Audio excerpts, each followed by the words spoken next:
Trump est en train de paniquer, vraiment. Il est en train de s'effondrer sous nos yeux parce que son dernier plan MAGA vient de tourner au désastre absolu. C'est grotesque, c'est humiliant et c'est en train de devenir un cauchemar géopolitique historique. Pendant des années, Trump et sa cabale de sicos ont vendu cette idée délirante. Le Canada n'a pas le choix, ils vont plier, ils ont besoin de nous. Comme si Ottawa était un simple satellite américain, comme si l'économie canadienne était une propriété de Washington. Mais écoutez bien, cette illusion est en train de mourir.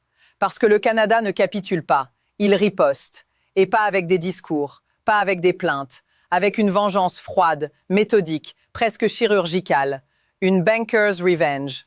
Mark Carney, un technocrate implacable, un homme qui comprend les vraies armes du pouvoir, l'énergie, les marchés, les chaînes industrielles, est en train de retourner la guerre commerciale de Trump contre lui. Et Trump, il est en train de regarder son fantasme exploser. Les tarifs qu'il prétendait utiliser pour protéger l'Amérique sont en train de frapper les Américains eux-mêmes. Les prix industriels augmentent déjà. Les consommateurs paient déjà. Le Midwest est déjà pris au piège d'une dépendance énergétique que Trump ne comprend même pas. Et pendant ce temps, le Canada est en train de pivoter vers la Chine, vers l'Asie, vers de nouveaux partenaires, en laissant les États-Unis isolés, affaiblis, humiliés sur leur propre continent. Vous ne pouvez pas inventer ça. Trump voulait jouer au dictateur économique. Il est en train de déclencher une fracture permanente de l'Amérique du Nord, une désintégration systémique, une crise de sécurité nationale. Ce n'est pas une erreur passagère, c'est une implosion. Et Trump le sait. C'est pour ça qu'il panique. C'est le début de la fin de cette folie MAGA. Et voilà ce que Trump est en train de faire, comme toujours. Il ment, il gaslight, il réécrit la réalité en temps réel pendant que son système s'écroule. Souvenez-vous, pendant des mois, Trump répétait la même ligne absurde. Ces tarifs vont rendre l'Amérique plus forte. Il jurait qu'il savait exactement ce qu'il faisait. Il prétendait que le Canada était coincé, captif, incapable de riposter. Il disait littéralement « Ils ont besoin de nous plus que nous avons besoin d'eux ». C'était ça, le mensonge central. Et les médias MAGA, ils applaudissaient comme des idiots utiles. Ils vendaient ce fantasme de domination économique comme si Trump était un génie stratégique, un maître du deal. Mais maintenant, tout est en train d'être exposé. Parce que ce que Trump ne disait jamais, ce qu'il cachait volontairement, c'est que les États-Unis sont profondément dépendants du Canada dans des secteurs vitaux. Pas idéologiquement, physiquement, structurellement. Et c'est là que la réalité devient dévastatrice. Let me show you the clip. Imaginez Trump en train de hurler dans un micro. « Nous n'avons besoin de personne. Nous sommes indépendants. Nous contrôlons tout. » C'est du magical thinking pur, une illusion grotesque. Parce que pendant qu'il joue au dictateur économique, les raffineries américaines du Midwest sont en train de fonctionner grâce au pétrole lourd canadien. Pas un détail, pas un choix optionnel, une dépendance massive. Trump faisait semblant de ne pas le savoir. Ou pire, il s'en fichait.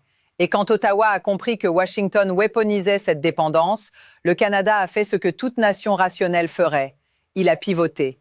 Trump disait « Ils vont capituler ». Mais regardez ce qu'ils font vraiment. Ils ne capitulent pas, ils se réorientent, ils diversifient, ils dérisquent. Ils sont en train de sortir du piège américain.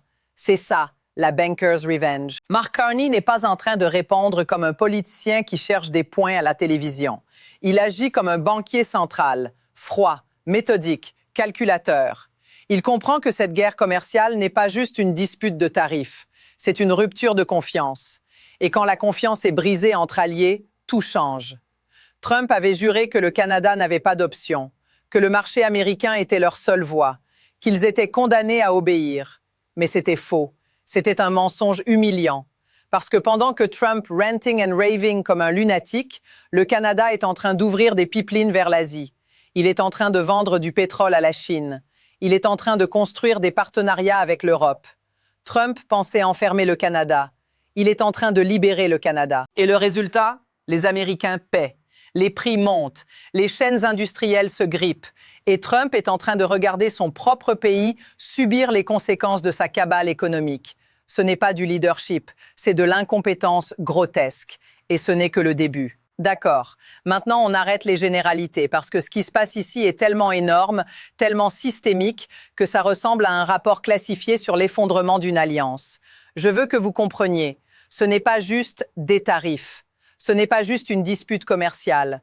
C'est une fracture continentale. Et je vais vous lire exactement ce que le document révèle.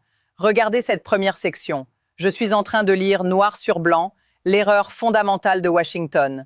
Ils ont cru que le Canada était un marché captif.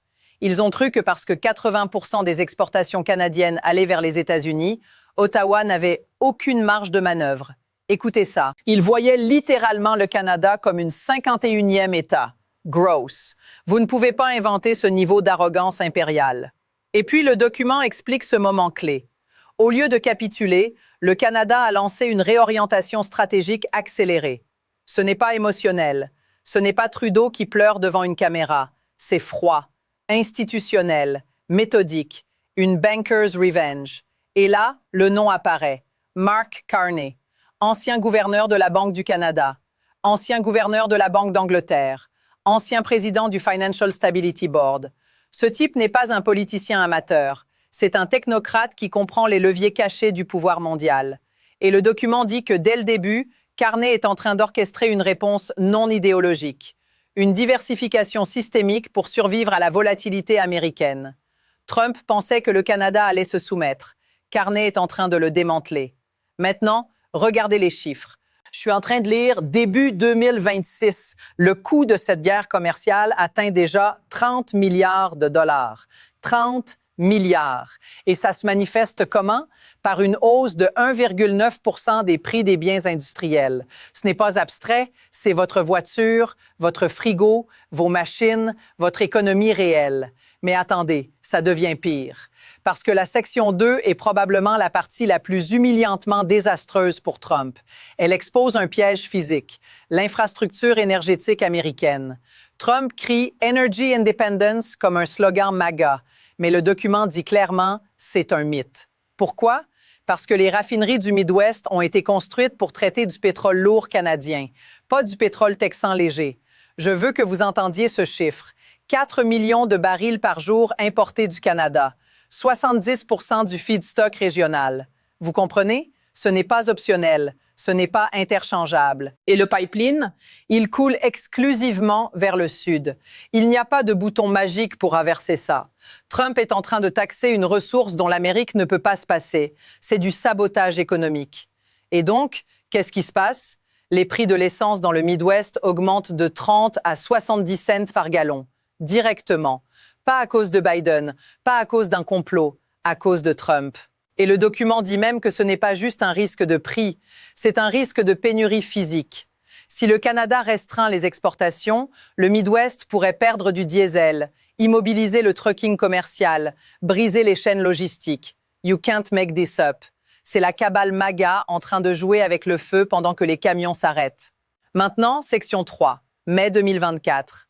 Le Trans Mountain Expansion Project devient opérationnel. Et c'est là que Trump perd son levier. Avant, les États-Unis étaient l'unique client viable, un monopsony. Mais maintenant, le Canada a accès direct au marché asiatique. Et en 2025, la Chine commence à acheter des volumes records de pétrole canadien. Voilà le cauchemar stratégique. Trump pensait que le Canada avait besoin de nous. Le pipeline rend cette croyance obsolète. Le Canada redirige simplement ses flux vers la Chine. Et donc, les Américains paient plus cher pendant que la Chine renforce sa sécurité énergétique. Brillant, Trump. Vraiment brillant. Et puis, on arrive à la section 4, les chaînes d'approvisionnement automobile. Un composant traverse la frontière 7 fois avant l'assemblage final. 7 fois.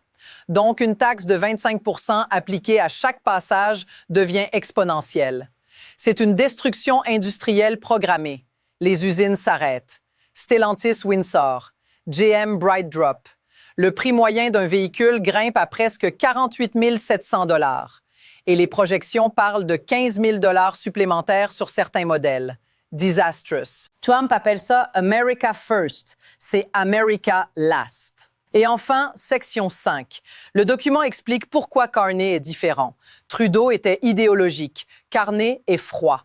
Il rappelle subtilement que le Canada détient des bons du Trésor américain. Asymmetric warfare financière. Ce n'est pas une dispute commerciale, c'est un pivot institutionnel. Le Canada passe de compliance à offense. Et Trump est en train de regarder impuissant son continent se fracturer. Et c'est là où tout s'emboîte. Parce que ce qu'on est en train de voir ici n'est pas une erreur isolée. Non, c'est un symptôme terminal. C'est le même schéma encore et encore. Trump détruit tout ce qu'il touche parce qu'il fonctionne sur l'ego, pas sur la réalité. Regardez-le en ce moment. Il est ranting and raving comme un lunatique, incapable de comprendre les conséquences de ses propres actes. Il confond des pays, il invente des chiffres, il parle comme si l'économie mondiale était un casino de Trump. Et c'est exactement ça. Trump traite la géopolitique comme il traitait ses affaires, disastrously. Parce que Trump n'est pas un stratège, il est un failli chronique. Trump Steaks, échec. Trump Casinos, bankruptcy. Trump University, fraud. Kennedy Center Fantasies, ridicule. Tout est toujours la même histoire, une cabale d'incompétents vendant du magical thinking jusqu'à ce que tout s'effondre. Et maintenant, il applique cette maladie à une alliance continentale. Il a cru qu'il pouvait menacer le Canada comme il menaçait des sous-traitants à Atlantic City. Mais le Canada n'est pas un employé de Trump.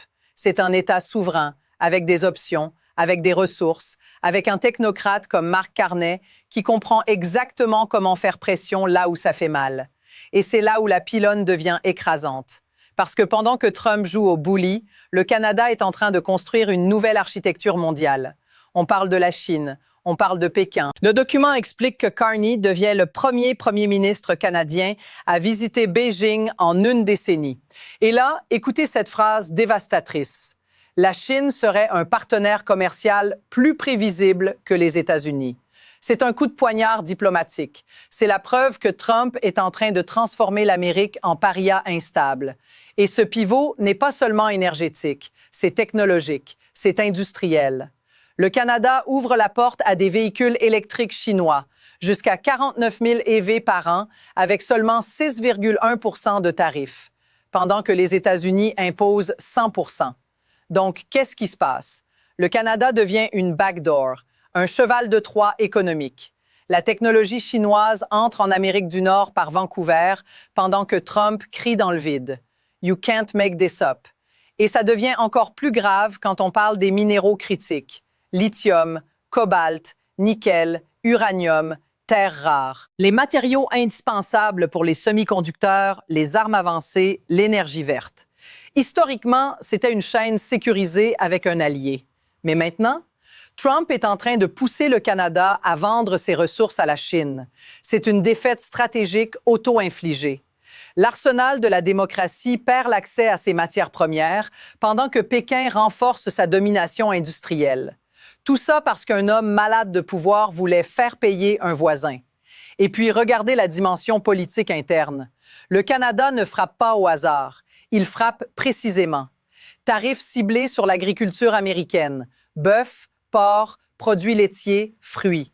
Des secteurs dans les États pro-Trump. Résultat, les exportations agricoles chutent. Les fermiers s'effondrent. Les revenus s'écroulent. Entre mars et juin 2025, près de 440 millions de dollars disparaissent. Et ces communautés rurales, elles ne peuvent pas absorber ça. Ce sont des price takers.